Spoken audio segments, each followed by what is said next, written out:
Hello, welcome to another Microbit for Seniors video. Today we're going to try to connect our Microbit, and we'll be using the version 1.5 to an iPad. Now that's the simplest arrangement we can probably come up with. There are no wires, nothing's plugged in anywhere. We're going to try to create an app or a program on the iPad and connect that to the Microbit using Bluetooth. And there is already an app that makes this very easy. So here I have probably one of the oldest iPads in existence. This is only a 32 gigabyte storage. I think it's probably an Air, the first Air. It's quite slow. If you're going to do this a lot, you might want to consider a much newer iPad, but I wanted to try this one to see if we could do everything we want. First of all, let's keep it going. I've taken away any apps that are not related to this. In the corner here is a little collection of apps that comes with the iPad. And we do need the store, at least to get the app we need to run the software, make code that'll allow us to communicate with the Microbit. Could take a little look at this iPad to see what it is. Everything takes a little bit longer to press here, I've noticed, because it's older. Sometimes that doesn't even work. Here I am in the general just to show you what's going on here of these settings, general. We can see that this particular iPad is using iOS 12.5, and we're up to at least 14 now, aren't we, Pat? Yes. 14.4. 14. But that's the latest one we could get on this computer or this iPad. And we back up for a minute, we'll see that the storage abilities of this thing are fairly limited. We've used 17 gigabytes of possible 32. Well, now that we know all that, let's go back to the home screen button here. And we'll try to get the software we need. So let's launch the App Store app. And once you've done that, type in Microbit, M-I-C-R-O. I don't put any spaces or any colons of any sort, and then just hit search. This is the one we want, micro with a colon and bit. I've already downloaded it once, but if you haven't, it'll say something like get there. It's the green one, Microbit. So let's download this and see how long it's going to take. What we're trying to do here, oh, that's not going to be too bad. We've already zipped along here. There, we're done already. So you can either tap open there, or now when you go back to your home screen, there'll be an icon representing Microbit. That's what it looks like, a little green oval with two eyes in it. Let's just tap on that, see what happens. There it is, Microbit from Insight Resources, developed by Anyway. And then we jump right, I hit something and it jumped right to this screen. On this screen, there's plenty of places to get help. Number one, you get help by typing up there. Lots of things this can do, and some of them are fairly sophisticated. We'll go back to the home. You can also get help by tapping the menu and choosing help. Let's go back to the home, or you can just tap this, and it'll give you all the help you want. There's tons of things to do here. You can use it to create code, flash code, monitor, control your Microbit, and even upload code to other sites, other places, other locations. We'll look at these a little bit at a time. What we're mostly interested in today is how to flash, get a program that we develop and make code onto the Microbit. But there's lots of controls that you can actually control the Microbit from the iPad. All of this is done via Bluetooth. So it would be wise to be sure that Bluetooth is turned on. It will remind us. That's under settings once again. And on the newer ones, and even on this one, you can turn Bluetooth on right here. You can see it's already turned on. I just dragged down from the upper right. Bluetooth is on. I don't want to tap it again. It'll go off. Now, what are the 5 choices here? Choose a Microbit. That's going to be required. Create code. That's where we want to go. Flash. That's what we want to do. Monitor and control for another day, but that's a fairly fun and useful thing. And then ideas. If we just tap on ideas, we will see more ideas, and we'll go into Microbit.org than you can possibly absorb in one sitting. So you can, on the menu here, choose all kinds of things, including a Python guide, and then look at all these different programs that have already been created. For now, let's just go back to the Microbit and choose our Microbit. There are none selected, but you can actually store more than one. So let's pair a new Microbit. If you want to use a new Microbit, tap the button below. Let's try that. So for a little more action than that, there we go. Enter pairing mode.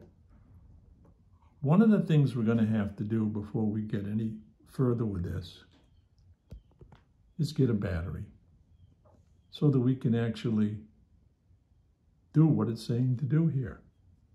So I'll go get a battery and be right back. Well, we're back with a battery. And this is the battery that comes with some of the kits you get. We'll spend another video describing all the different ways you can power the Microbit. But this is really just a little box, no switches or anything. And a switch would be handy. It just they put 2 little AAAs in there and close that up. And this connector here connects to this white piece up here. Just plugs in. You have to look at it a little bit, but you can't really plug it in backwards. Watch me do that. See? You can force it in any way you want, but I want that little line there to line up with. This probably take half an hour, huh? No, there it is in there. So the Microbit will now start running whatever program was in there last. Let's go back to our, oh, don't watch my secret code here. Anybody see that? We're back here. That thing went dead while I was getting the battery. So we'll cancel this and go back to where we were. Pair a new Microbit. You have to hold down these 2 A and B buttons and then press the reset button on the back. Let it up, but still keep holding down the A and Bs. It shows you what it thinks is a Bluetooth symbol. It tells us right here to hold those down and press the reset button. And we'll go with next and watch it try to find that one.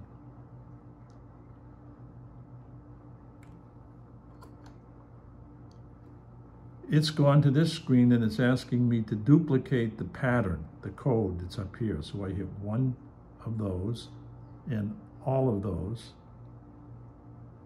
4 of those, 2 of those, and 2 of those.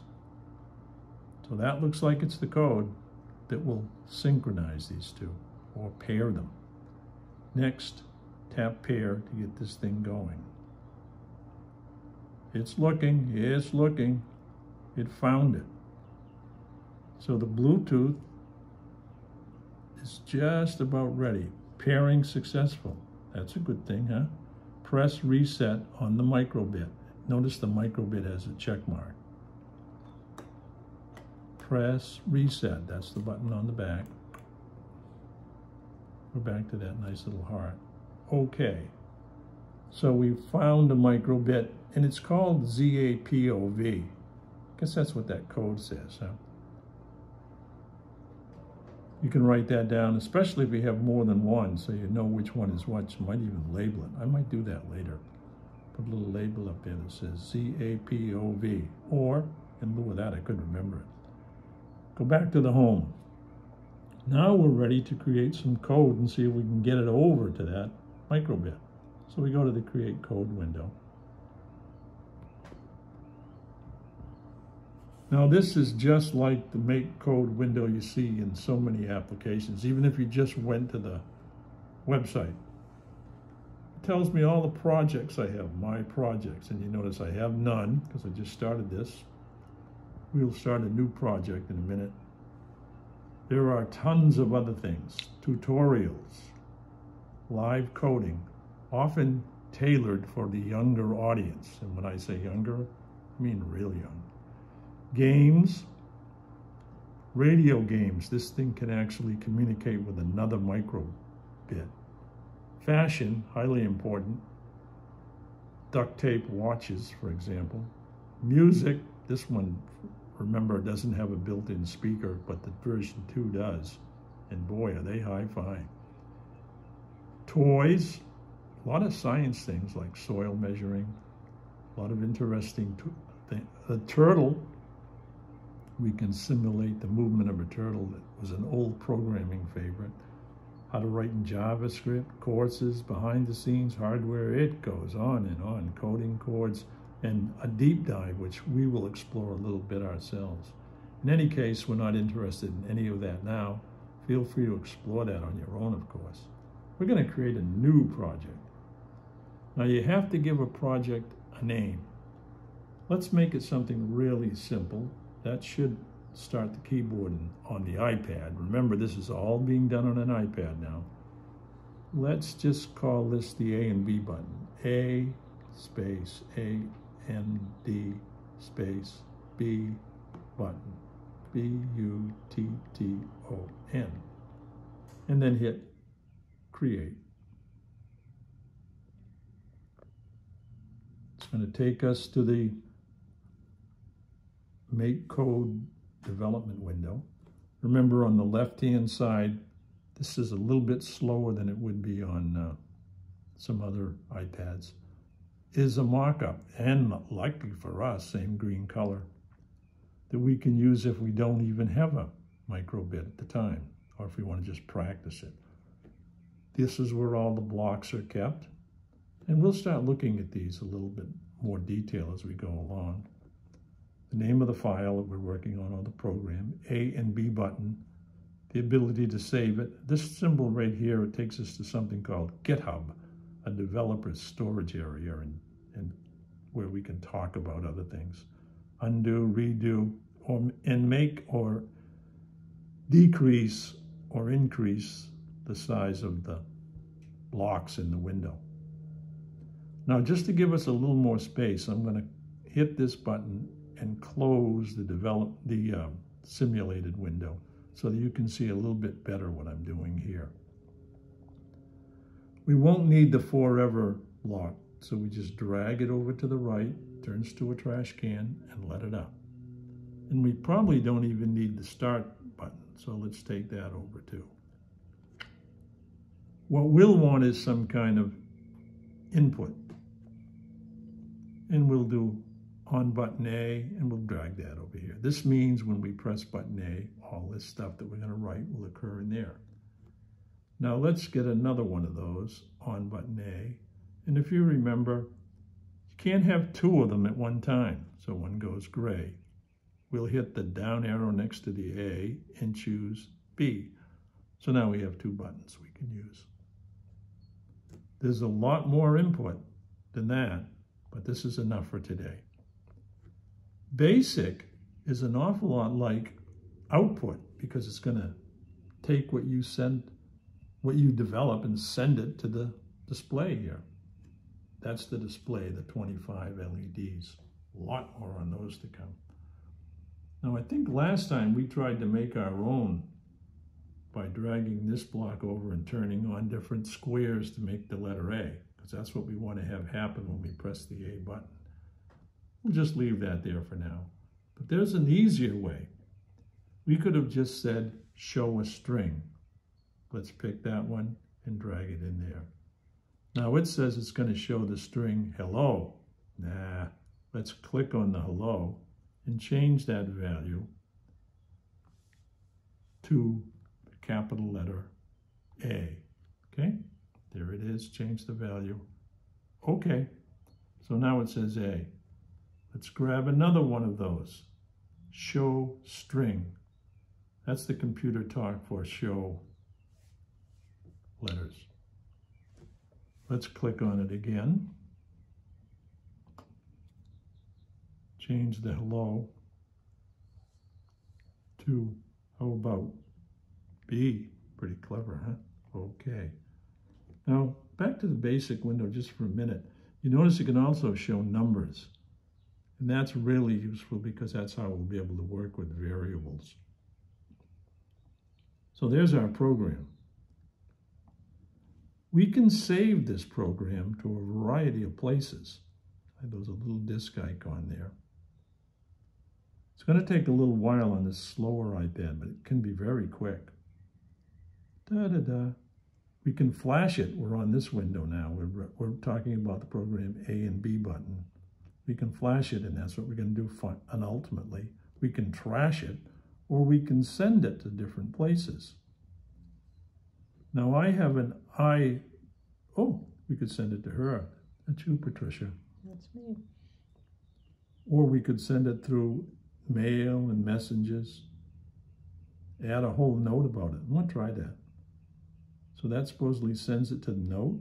A and B button pressed. Save.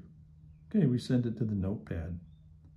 And we can send it off to places like OneDrive. Talk about that another time, but that's pretty useful because then you can access it with other computers.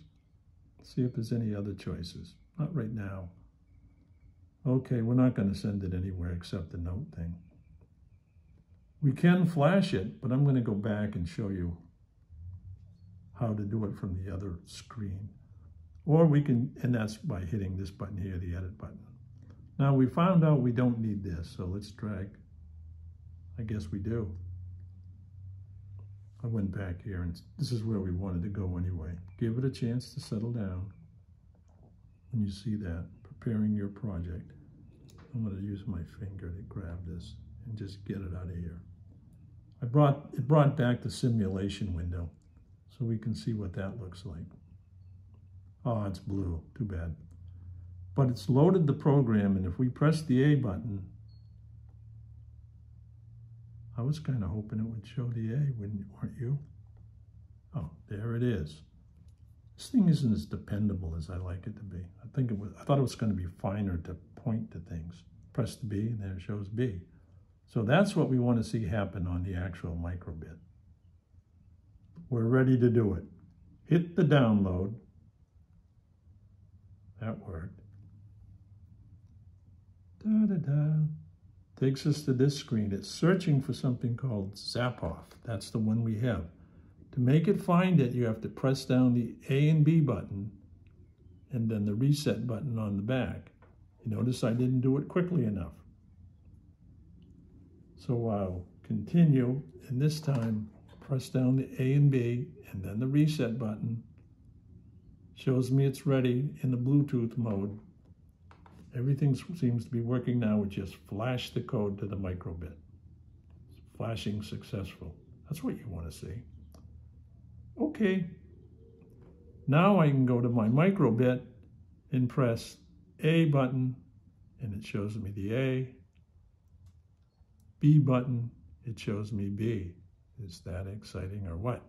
The reset button will just clear them both. So we've actually created a little program with input, A, B, and then reset to get them gone, have them gone. And there's our program right there. Now, a couple of things I sometimes do is saved this whole screen. Hear that? It saved it to my photos. This isn't that exciting, but it'll help remind me if I want to do this sort of thing again. That's a nice trick you can do on the iPad. Go back to the, let's go, well, I didn't really want to go that far back, but it's enough. Let's just summarize this page. We've got a picture, remember that's the one we had for Zapov, Z-A-P-O-V, the one we want. These are the programs that are available that we can flash. Flash means send it over to the Microbit. Send it up somewhere else, edit it, flash it, or delete it. This also brings up the code editor. Well, let's go over and see what happened in the notepad. Here it is here. Let's see if we got that note that we said we wanted to send it to. iPad models. No, that's not it. Go back here. Oh yeah, I've got every single note I've ever written, haven't I? There it is, A and B button. That's all it said, huh? That's not too exciting. So I wouldn't give that too much value, but I'll explore it a little more and see what else it can do. For now, we've actually created, now we don't even need this anymore. Oh, I think I'll keep it. We have it all nicely stored on our, what's this called, Pat? The Microbit? Oh yeah, the Microbit. And we press the A button and it shows A. We press the B button and it shows B. No, there are better, at least more complicated programs we can develop as time goes on. But today I'm going to reset that and save all that battery.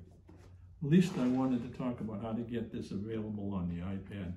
And we'll use the iPad most of the time from now on. Maybe not always this old one because it's a little slow in some cases. But there you have it. Microbit for seniors using the iPad. See you later.